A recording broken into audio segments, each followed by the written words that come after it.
News regarding the red tide crisis. Conditions in the bay and off the coast are improving. But as Fox 13's Justin Matthews shows us, experts are cautiously optimistic.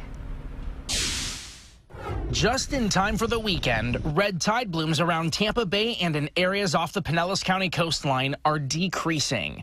Here's the latest red tide map by the Florida Fish and Wildlife Conservation Commission. You can see gray dots in the bay and some yellow and red dots along the coast. Now check out the same area last week. A lot more yellow and red, which means medium to high levels of red tide were detected.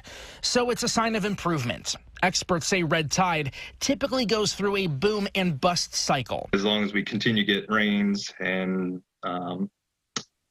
additional inputs of nutrients to the coastal environment, the chance of it blooming again is high as we move through the rest of the summer. The light at the end of the tunnel is a change in the season. Cooler weather and less rain. That's the light at the end of the tunnel at this point. Until then, experts are keeping their fingers crossed that the toxic algae doesn't intensify again.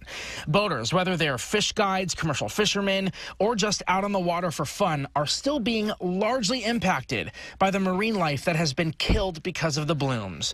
When Jason Bever took his boat out to a small island between Davis Island and Beer Can Island earlier this week, he couldn't believe what he saw. I pulled up on the sand, and I was just kind of goofing around, and I just started to notice that just all these crabs were there. Dead horseshoe crabs everywhere. I really don't want to pick all these smelly things up, but I was like, somebody's got to see this.